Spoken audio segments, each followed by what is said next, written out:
الحمد للہ والصلاة والسلام علی رسول اللہ وبعد۔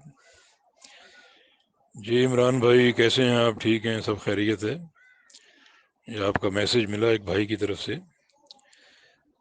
تو سن کر یہ محسوس ہوا کہ ابھی تک جو یہ کرونا وائرس ہے اس کی فقہ کو اور حقیقت کو لوگ پہچان نہیں سکے۔ یعنی اس میسج سے ظاہر ہو رہا ہے کہ ایک بندہ دکان تو کھول رہا ہے لیکن مسجد میں با جماعت نماز نہیں پڑھ رہا، نماز گھر میں پڑھ رہا ہے، تو یہ ایک افسوسناک اور مقام اور قابل ملامت ہے۔ بالکل نہیں۔ ایک بندہ دکان کھولتا ہے، مسجد میں نہیں آتا جماعت سے نماز پڑھنے بلکہ گھر پڑھ رہا ہے، تو اس کو ملامت کیوں کی جائے؟ کیونکہ دکان کھولنا ایک واحد اس کے پاس ذریعہ ہے آمدنی کا، اور کوئی راستہ نہیں اس کے پاس روزی کمانے کا، بچوں کا پیٹ پالنے کا۔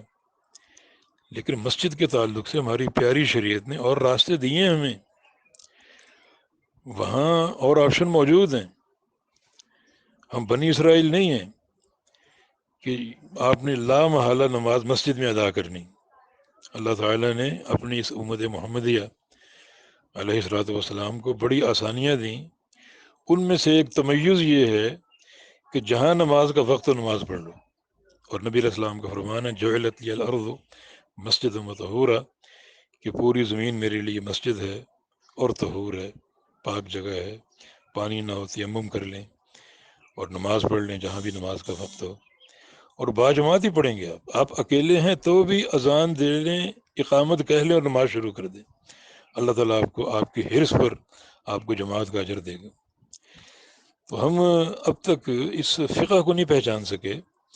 یہ ایک بندہ دکان کھول رہا ہے، مسجد میں نہیں آ رہا، اس کو ملامت کرتے ہیں کہ بھائی تم دکان کھول رہے ہو اور باجماعت نماز نہیں پڑھ رہے ہو، کیونکہ دکان کھولنے کے علاوہ اس کے پاس کوئی چارہ نہیں روزی کمانے کا، یہی ایک واحد اس کا ذریعہ آمدنی۔ جبکہ مسجد کے تعلق سے شریعت نے اور راستے آپ کو دیے ہیں اور آپشن آپ کو دیے ہیں، وہ آپ اختیار کر سکتے ہیں۔ اصل میں یہ کرونا وائرس ہے اور ہم اس کو قیاس کرتے ہیں تعاون پر۔ صحابہ کے دور میں تعاون کا حملہ ہوا، تابعین کے دور میں، اتباع تابعین کے دور میں، اور بڑے بڑے ائمہ اور محدثین کے دور میں تعاون کی وبا پھیلی، مگر مساجد بند نہیں کی گئی۔ ہم اسی پر قیاس کر کے کرونا کے بارے میں یہ مشکل اٹھاتے ہیں کہ مساجد کیوں بند کی جا رہی۔ یہ قیاس مع الفارق ہے، یعنی تعاون کا قیاس کرونا پر نہیں ہو سکتا۔ کرونا میں جو وائرس ہے نا وہ فضا میں ہوتا ہے، وہ آپ کو لگے گا۔ آپ مسجد میں جائیں وہاں بھی لگ سکتا ہے، گھر میں ہوں وہاں بھی لگ سکتا ہے، بازار میں وہاں بھی لگ سکتا ہے۔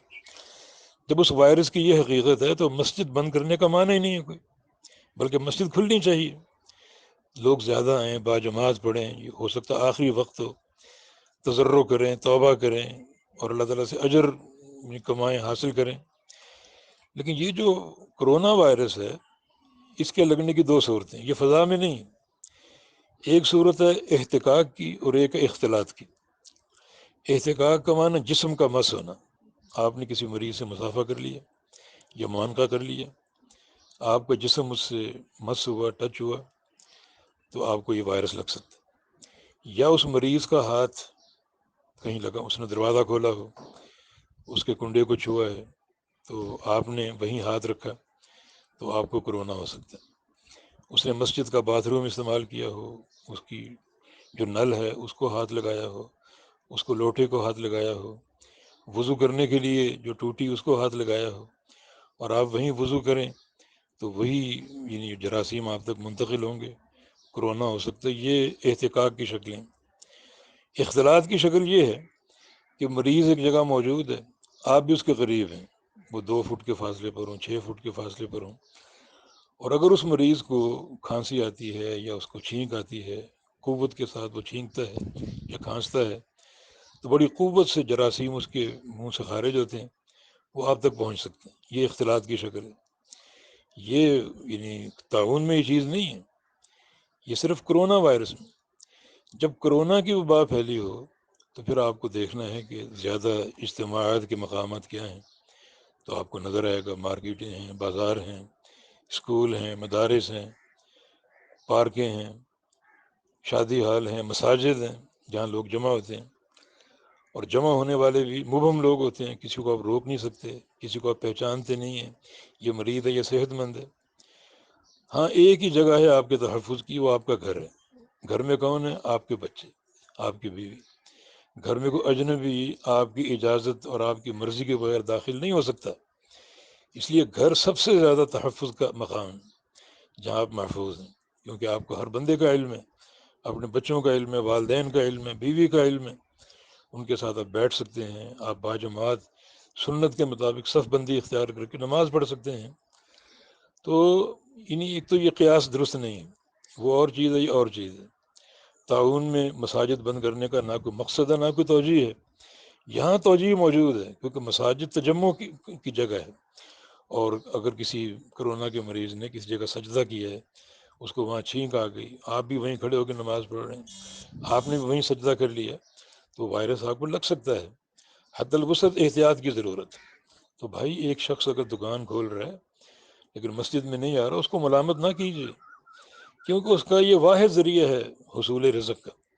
لیکن مسجد کے تعلق سے ہماری شریعت مطہرہ نے، ہمارے اس آسان دین نے، یرید اللہ بکم الجسر، ہمیں یہ آسانی دی ہے کہ جہاں ہم نماز وقت ہو پڑھ لیں، گھر پڑھ لیں، کوئی ایسی مشکل ہو، کوئی وبا کا اندیشہ ہو، مرض لاحق ہونے کا اندیشہ ہو، تو گھر پڑھ لیں، جتنی احتیاط کر سکتے ہیں کر لیں۔ تو یہ کچھ معروضات پیش کرنی تھیں اس بھائی کے سوال پر، تو اللہ تعالیٰ ہمیں فہم عطا فرمائے۔ خلاصہ یہ ہے کہ کرونا کو تعاون پر قیاس نہ کریں، اور تجمع کے مقامات سے زیادہ گریز کریں۔ دکان کھولنی پڑتی ہے کھول لیں، لیکن جو احتیاطی تقاضے تدبیریں وہ اپنائیں، اور بڑے مختصر وقت میں جو ایک اتنی روزی آپ کما سکیں جو آپ کے لیے کفایت کر جائے بچوں کا پیٹ پالنے میں، اور پھر اپنے گھر آپ آ جائیں۔ گھر کی چار دیواری کو آپ کافی سمجھیں، بلجسا کا بیتوں کا، تو انشاءاللہ اس میں زیادہ عافیت بھی ہوگی، آسانی بھی ہوگی، اور عقائد کے فساد سے حفاظت بھی ہوگی۔ بالتوفیق بید اللہ تعالی، اللہ تعالیٰ آسانیاں فرما دے۔ وصلی اللہ علیہ نبینا محمد وعلی آلہ وصحبہ واہل طاعتہ اجمعین۔ پھر عمران بھائی ایک دو باتیں اور بھی ہیں۔ ایک بندہ جماعت کا پابند ہے لیکن کسی عذر کی بنا پر وہ قاصر ہے، یعنی جماعت میں شمولیت سے، تو اس کو اجر تو ملے گا نا۔ نبی علیہ السلام کی حدیث ہے جس کا معنی یہ ہے کہ ایک بندہ یعنی مسافر ہو جائے یا بیمار پڑ جائے تو اللہ تعالیٰ اس کو اجر دے گا پورا، جو وہ مقیم اور صحت کی حالت میں کرتا تھا۔ تو انشاءاللہ جب ایک حرص ہمارے اندر موجود ہے اور جماعت مس ہونے کا ایک ملال موجود ہے، لیکن شرعی مجبوری کی بنا پر ہم نہیں جا پا رہے، اجر ملے گا انشاءاللہ تعالیٰ۔ یہ بھی شریعت مطہرہ کا ایک فضل کہہ لو، اور ایک احسان عظیم کہہ لو کہ عمل نہ کرنے کے باوجود اجر مل رہے ہیں۔ دین میں نیت کی، حرص کی بڑی اہمیت ہے۔ جیسے نبی علیہ السلام نے عکاشہ بن محسن سے کہا تھا کہ تم جنتی ہو، تم 70,000 لوگوں میں شامل ہو۔ ایک اور شخص نے کہا میرے لیے بھی دعا کر دیں، فرمایا کہ سبقہ کا بیا عکاشہ سبقت لے گیا، اس لیے کہ عکاشہ کی حرص اس وقت بڑی جوان تھی، بڑی شدید تھی، تبھی سب سے پہلے اس نے اس خواہش کا اظہار کیا۔ تو اللہ اس حرص کی قدر کرتا ہے۔ نبی علیہ السلام نے سفر تبوک میں کیا فرمایا تھا کہ مدینے میں کچھ لوگ اپنے گھروں میں بیٹھے ہوئے ہیں اور وہ اجر میں تمہارے ساتھ ساتھ، ما قطعتم وادیا، کہ تم نے جو وادی تم نے طے کی اور جو گھاٹی تم نے عبور کی وہ تمہارے ساتھ ساتھ۔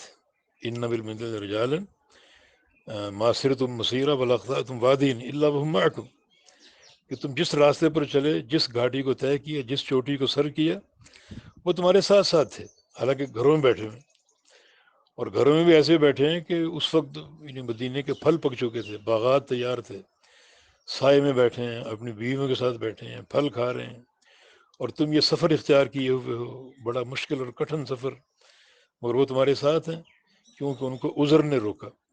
تو اللہ تعالیٰ نے ان کو یعنی عذر یعنی کی بنا پر ان کو عذر قبول کر ان کو اجر دیا، اجر میں شریک رکھا ہے۔ تو انشاءاللہ کوئی اس میں یعنی بعض بندے دکھ کا اظہار کرتے ہیں کہ مساجد نہیں کھل رہی، نماز رمضان گزر گیا، تراویح نہیں پڑھ سکے۔ اللہ اکبر، یہ اللہ کی تقدیر کے فیصلے نہیں ہیں کیا؟ اللہ تعالیٰ کے فیصلوں سے ناراض ہو کیا، اللہ تعالیٰ کے فیصلوں پر غضبناک ہو کیا. پھر توبہ اور انابت اور تضرع. میرے بھائی کیا مسجدیں توبہ کی جگہ ہیں؟ مسجد میں توبہ کریں، لیکن اس سے بہتر توبہ آپ اپنے گھر کی چار دیواری میں، گھر کی تاریکی میں اور گھر کی تنہائی میں کریں، اکیلے بیٹھ کر. زیادہ انشاءاللہ وہ معتبر ہوگی، قابل قبول ہوگی، ریاکاری سے دور ہوگی. تو توبہ کی جگہ، انابت کی جگہ مساجد بھی ہیں اور غیر مساجد بھی ہیں. اپنے گھر بھی کر سکتے ہیں، جہاں آپ چاہیں کر سکتے ہیں. اللہ تعالیٰ ہر جگہ بندے کی پکار کو سنتا ہے، اس کے تضرع کو سنتا ہے، اس کی آہوزاری کو سنتا ہے. مقصد اخلاص نیت ہے، مقصد سچی آہوزاری ہے، سچا تضرع ہے. وہ حاصل ہو مسجد میں، وہ حاصل ہو گھر میں، ہر جگہ انشاءاللہ قابل قبول ہوگا. بالتوفیق بید اللہ تعالی.